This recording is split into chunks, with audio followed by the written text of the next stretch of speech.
Sergio, you're going to love this. Dave is pulling a Pat McAfee. He has literally done half this show on his feet. He's been messing around with the mic. He's been standing around pacing like a panther. 78 years old and still hitting the gym. Sergio is here. Sergio, would you care to do the honors, Dave? Sergio Avedian is with us, and he is a remarkable guy in a remarkable new world, concentrating on the gig economy and the world that he lives in is a fast-paced world, that's for sure. And I'm kind of starting to step into that world, Sergio, and kind of keeping up with you guys. But good morning and welcome. Good morning. Thank you for having me.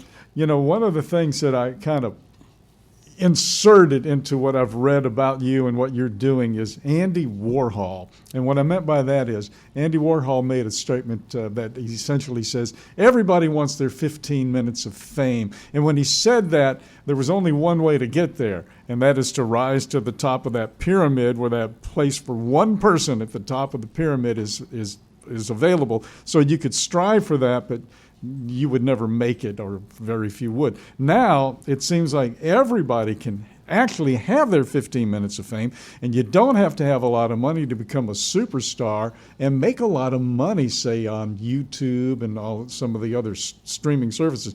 We all have our individual pipeline to information, entertainment, and fame and fortune. The individualization of media is overwhelming, and it's a completely new world to somebody like me who's been in standard radio for over 50 years. When did you jump into this, and when did you realize, do you agree with what I just said, first off? And good morning. Good morning. I absolutely agree with what you said.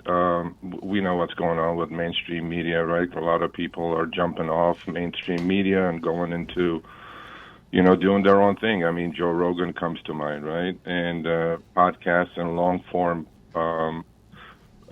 content is becoming really, really important these days. And so what happened with me is I figured the gig economy, specifically Uber and Lyft, and we all use it, right? We push a button and something shows up at our house, or like a food or our groceries, or somebody in a car, in their own private car, comes, picks us up. And that started about a decade ago, and we figured that this may be something big. And then, we jumped in, and 10 years later, look where we are, right? We have the largest YouTube channel, podcast in the country.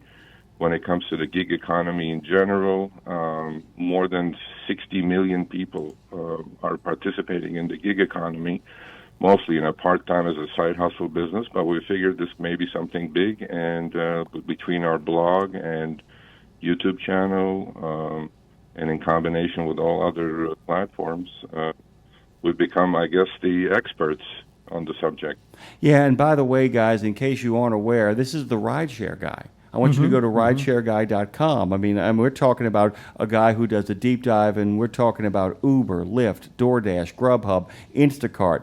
He served as a senior contributor at the Rideshare Guy. He's written extensively, become a trusted voice in the space. One of the reasons we wanted to bring you on here is because we want our friends who are listening right now. So many people have found out who you are. So many people have kind of jumped on what you guys got cooking over there. We wanted our friends from our platform that we brought over with us over to YouTube to find out about you as well. Let me ask you this question and get right down to the nitty-gritty of it.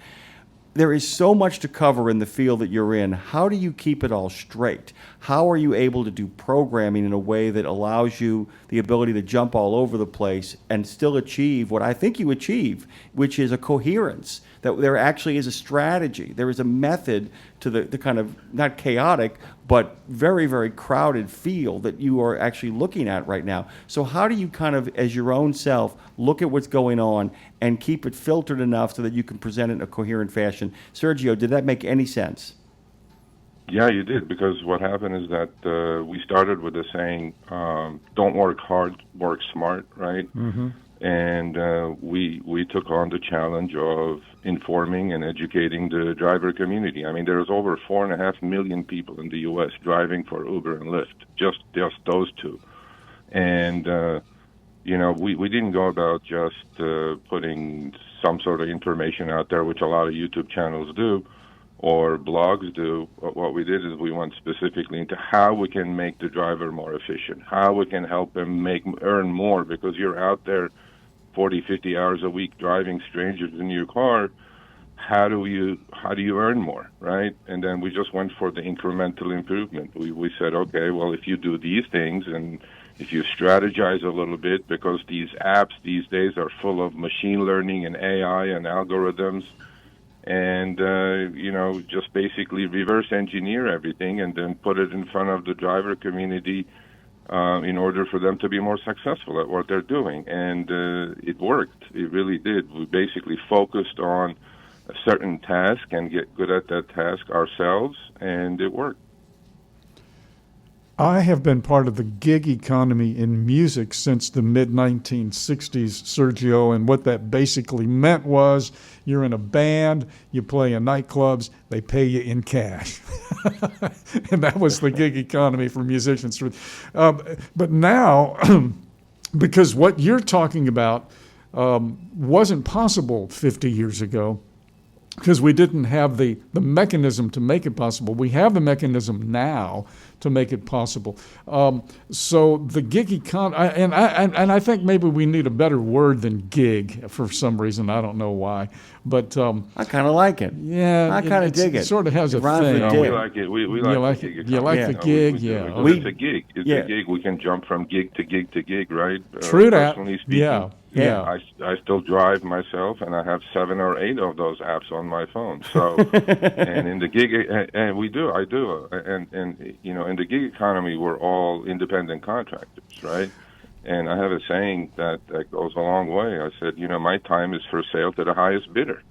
I fire up all my apps, and then I said, okay, who's going to send me the offers? Well, they're all sending me offers. One good thing these companies have done is they created this two-sided marketplace that everybody can take advantage of. You can do it for, 1 hour a day. You can do it for 12 hours a day, but it's your choice, and it gives you certain flexibility and freedom to jump between apps to be more efficient and to make as much money as you can while you're out there.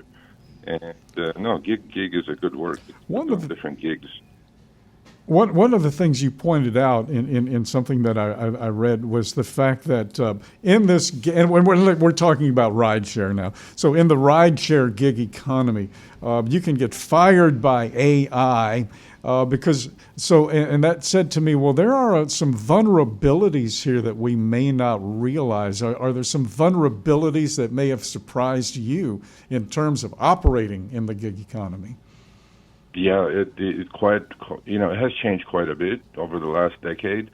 Initially, all these companies came to market with certain promises, and they had the VC money, venture capital money backing them. They literally put $35 billion on fire to create this amazing marketplace.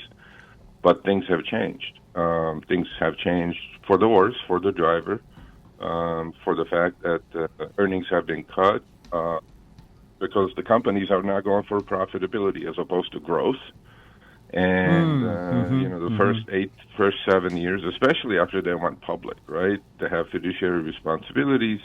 They have shareholders. They have to be profitable now. The first 7-10 years of these companies was just growth at any cost. Grow the driver base, grow the user base, creates this massive scale that they have created.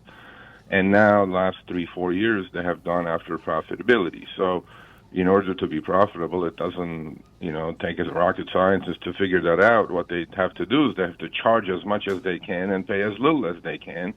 And what they do is through machine learning and AI and algorithms, they do a great job at it. I mean, but again, that doesn't mean that you can't be successful. But I don't think you can make as much money as you did when they first started, because those days I call it subsidized fantasy land. Basically, they were burning VC money, and then all the riders, all the passengers were used to going 10 miles for $10.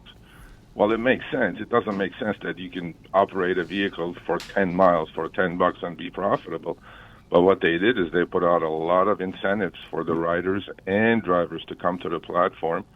And one last thing about this gig world is that this is Uber and Lyft saying it. It's not my numbers. the average lifespan, not in the literal sense, but as long as the driver lasts on the platform, is about 8 months or less. So there is a massive turnover in the business, right? So people are going and people are showing up to do it again.